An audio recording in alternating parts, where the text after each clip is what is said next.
Ladies and gentlemen, welcome again to another edition of Wrestling Reality Rundown. We are here to discuss the latest happenings over in the WWE NXT land. And yes, I do say NXT because apparently this month it's going to be a big takeover going on. And I'm not just speaking about War Games. I'm talking about the takeover that's happening from NXT on WWE television, like a literal takeover.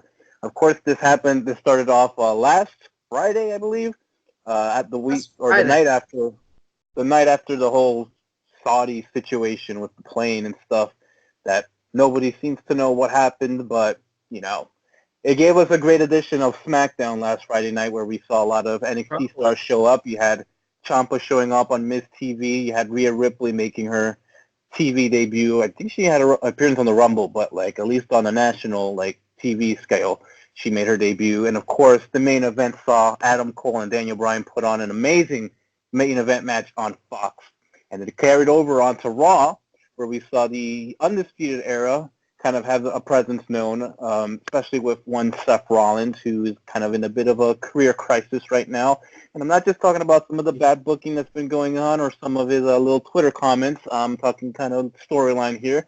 But we saw that storyline continue, and the end of the Raw, we saw a big brawl, big tomfoolery happening, and I believe the crowd was you could still hear them. You can still hear the crowd, right? You hear it? Brouhaha, brouhaha, brouhaha. Which, as I said in our last AEW video, I do appreciate a good brouhaha, and it's been a while since we had a decent one on WWE TV. I just think it was kind of a little bit of a weird one because it's like you said, a brouhaha is one that definitely gets people going, but the people on Long Island were kind of a little it seemed like they didn't really have any much interest in it. But after Raw, a lot of us were kind of wondering what would happen on NXT on Wednesday, and we kind of saw that with AJ Styles and the OC making a unannounced appearance at Full Sail University, which I thought was pretty cool to see. AJ Styles back in Orlando, as you kind of mentioned, found his way back. AJ knows his way around Orlando. So, of course, he would know where to go. So it would have been nice if he walked into the NXT arena and looked around and goes, well, it's a little bigger than what I'm used to in Orlando. Exactly. But, so, Steven, this week we saw an entire, NXT versus WWE kind of ordeal. What are kind of your thoughts going into Survivor Series, which I believe is in 2 weeks from this Sunday, I believe so. We're off on pay-per-views, ladies and gentlemen. You'll have to forgive us on all this. But I do want to take a second to go back to Crown Jewel because we mock it a lot. We do. And we tend to call it blood money. But there is two things I do want to praise for it is, one, a lot of this nowadays is for kids. And so when they scan the crowd and they show how much the kids are into it, man, it's kind of heartwarming to see for those kids. Because a friend, I was speaking with a friend, and he goes, well, for all we know, there's not really a lot else going on for them. This could be like a trip to Disney World for them. So, yay, I know the situations, especially after the whole airplane and whatnot, but man, it means the world to those kids. And then, we posted it on our Facebook channel, but man, I shed a tear for the Natalya and Lacey match. The two actually did a good job on this one. And man, the emotions were high on that. Natty was breaking down when she entered, let alone after she won. And those two actually got to go around, celebrate ringside, hug people, do selfies, all of that. That, to me, was a great moment that sadly got tarnished by the whole, there's airplane trouble. Oh, wait, no, it's Saudi owed money and pulled people. Oh, wait, no, this. Oh, no, that. And so now we need to jump. Because of the events that took place and Superstar's not able to make it, we had our NXT takeover of SmackDown, which I loved, except for a few minor things. is I feel like Ciampa could have cut such a better promo on Miz than just the same old, oh, you're the Miz, you're an actor, blah, blah, you're a wannabe actor. No, I feel like Ciampa could have done better on that one. I do not believe Bianca Belair could, by herself, take out Carmella and Dana Brooke. So unless we're supposed to believe Rhea and Tegan were back there with her to start the attack, but they had others there, so I would have liked to see like Bianca and one of the other women beating down too. I don't know, was Mia there? No, I don't think Mia was there. No. I was just saying, like, you probably would want to see that. Oh, I would have loved to see Mia show up on SmackDown and knock some people out. But I would have taken anyone just because I do not believe Bianca could take out two by herself. Mm-hmm. Mandy and Sonya sadly got squashed. Which I think Sonya and Rhea probably could be a pretty badass fight. Because people sleep on Sonya. Sonya does not get enough credit. And then part of me, as much as I loved the Adam Cole-Daniel Bryan match, I wish it wasn't for the title because I do feel like having Adam Cole win,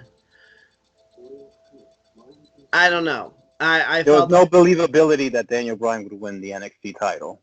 Right. So it would make Adam Cole's win a lot more meaningful that he actually won his match. It came more as a surprise. Which I get for that one, but I don't know. I feel like Daniel could have beaten Adam Cole, or the Undisputed Era could have attacked Daniel before Adam Cole tapped out. But then again, they did that on Raw, so I don't know. It was just, it seemed, I applaud Adam Cole. I am a fan of Adam Cole. It just seemed weird seeing Adam Cole defeat Daniel Bryan clean.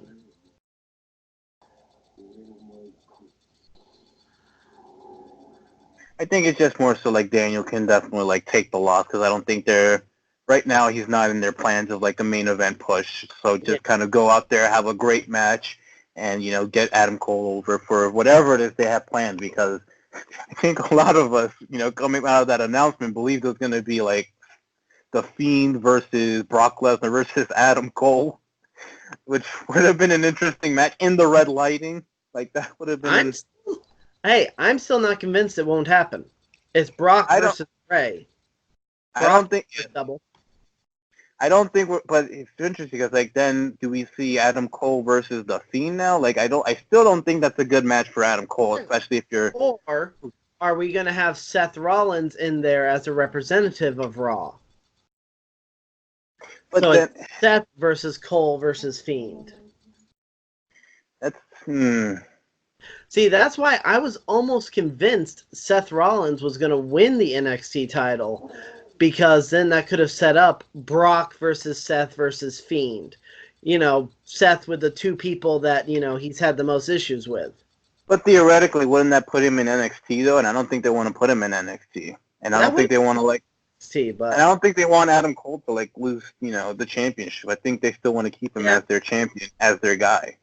He could have lost it after Survivor Series and gone back to Raw. But, I mean, it's also interesting when you think about it, because it's they also have an NXT takeover the night before, and it's just weird that you're promoting, NXT guys against each other, but then the next night they got to come together as one. Yeah, hey, NXT stars are going to war right now with Raw, SmackDown, and each other. NXT stars don't give a fuck. So I think it's going to be interesting to see how they handle that. But because what have they announced so far? Because I think the Shayna and Becky confrontation from Raw I thought was pretty good. It's just unfortunate that Bayley is kind of just she's still the afterthought. But you know what? I'm going to take you back to a WrestleMania triple threat match years ago. Triple H, John Cena, and Randy Orton. Randy Orton was the champion and the afterthought in that match. And Randy Orton won. So are you guessing that Becky or Bayley's going to win this one? Bayley could end up walking away with the win. So let's see. So far, there are 3 matches announced for Survivor Series. Becky versus Bayley versus Shayna. The Viking Raiders representing Raw. The Revival representing SmackDown. And the Undisputed Era representing NXT. And then Brock Lesnar defending the WWE Championship against Rey Mysterio. Because why not? Yeah, I mean, if Brock Lesnar is gonna be in some like triple threat match, I'd rather just like you just keep those champions separate. Like, it's so weird because it's like, why would the Fiend care about like brand supremacy? Like, I'd honestly prefer him not to be involved in this just because it doesn't make sense. Like, why does he care? You know, unless it's just Bray Wyatt himself that cares, and it's just the Fiend doing the dirty work, and he just wants to hurt people. So, but I don't want to see Adam Cole versus Bray Wyatt because nothing good comes out of that. Like last year was Brock versus Daniel Bryan, and I thought nothing came good out of that, especially when Daniel Bryan had just won the champion. What are you doing? That was Daniel Bryan's little in-ring dance. He was mocking Brock Lesnar. Oh, really? Find the clip. It was I loved it. But yeah, he had just won the championship at that point, and they were kind of forced to do it. And I don't think like your world champions should be losing. So like it's it's kind of a good deal, but it's like I'm not really excited for Adam Cole versus the Fiend. So it's like I don't think that's really a good match for anyone. So I just think it's best like have Adam Cole be the captain of like a triple threat Survivor Series team. Just keep them separate.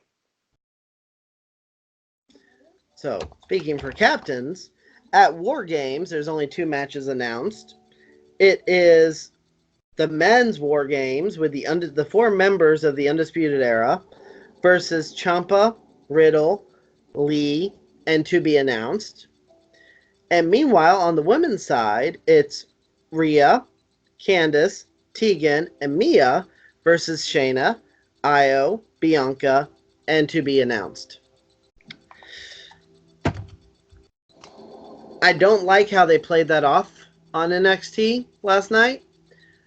The fact that there's so many women involved for this, and there's the 2 other horsewomen that are not actually announced for this match, I feel like they should have just done 5-on-5.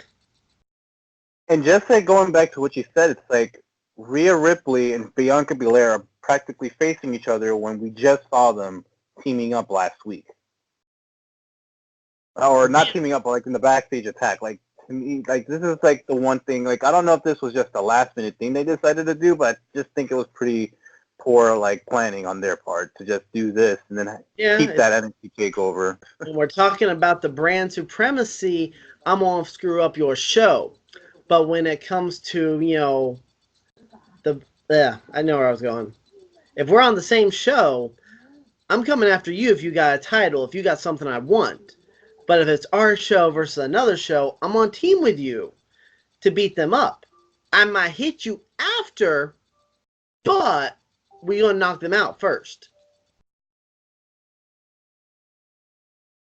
They just have too many pay-per-views on their hands.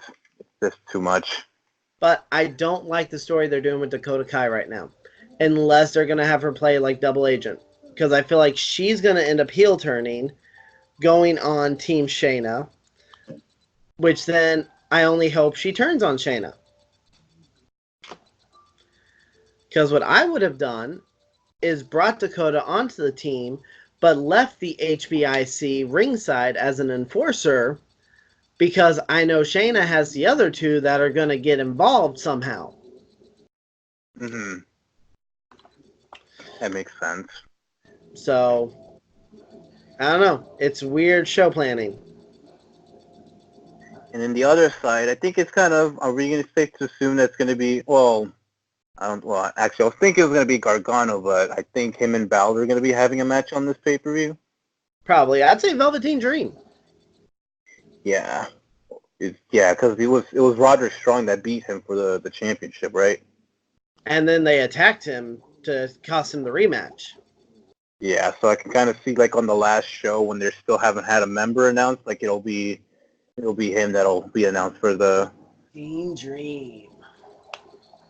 But that's also an interesting thing, like, that happened on NXT where it was like you had Balor kind of like attacking his own crew when the Raw guys were coming in. And it was kind of like setting his allegiance more to like his friends. And yeah, that thing. Yeah. Oh, look, he's even got the shirt on. I didn't even plan that. But I think, it's just. But then look, Adam just Cole weird... attacked AJ and then attacked Ciampa.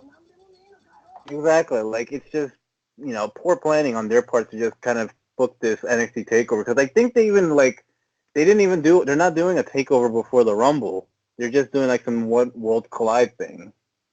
So it's like, I feel like they should have done the exact same thing here, unless, like I said, like it was probably like a last minute decision on their part. Yep.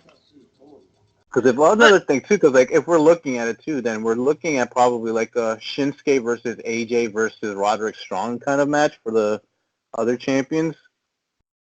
So that could be pretty good too. I mean, I think like it's the one thing where it's like you have like these brand, supremacy shows, but at the end of the day, like last year, SmackDown got swept, and excuse me, there was the one pre-show match that nobody remembered, but still, like SmackDown got absolutely destroyed, and Xavier did that even matter?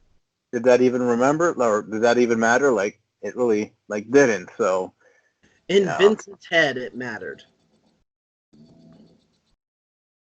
So. In Vince's head, it mattered. So it's been a fun week in WWE World for the first time in a while, with a lot of interesting stuff coming up. So we'll see where they go from here as we head for Survivor Series, which if you try to Google when Survivor Series takes place, apparently Survivor Series is starting on Friday, November 22nd and ends Monday, November 25th. I think they mean like the weekend of, but that's pretty funny though. Yeah, damn, those people are working. But so yes, it would be Sunday, November 24th. So 2 weeks from this Sunday. Exactly. Yeah, I could tell. I could do math. Some of it, at least. So, with that said, I don't think we got anything else for this episode. Standard? Ken Shamrock got dick flipped on Impact this week, and I have no idea where wrestling goes from here. And you know what? As I know we don't talk about the shows much, but because of Cornette mocking Joey Ryan for it, and Joey Ryan's fire back, Joey Ryan's dick flip of Ken Shamrock got more views than the whole episode of NWA Power for that week. Ooh. So put it that way. More people watch Ken Shamrock get dick flipped than they watched Power. The Impact does like these backstage like videos of like some of their talent. I want the backstage video of Joey Ryan explaining the dick flip to Ken Shamrock and selling him on it. That's what I want to see. By the way, this has been, before we close, since you brought us to the Impact multiverse, this has been something we've talked about for a while now. And god damn it, am I really pissed still that Tessa did not win the Slammiversary main event. It's so illogical now to have her, because she's announced for a number one contendership match. They're eventually going to lead to her versus Sammy for the title. Damn it, Impact. She should have won the first match. Sammy should have won the number one contendership match. And then they just have the rubber match down the road. Holy shit, my face just really looked like Callahan for a second. Hi, Sammy. Congratulations on being world champion. I hope you do have a nice reign before Tessa beats you for it.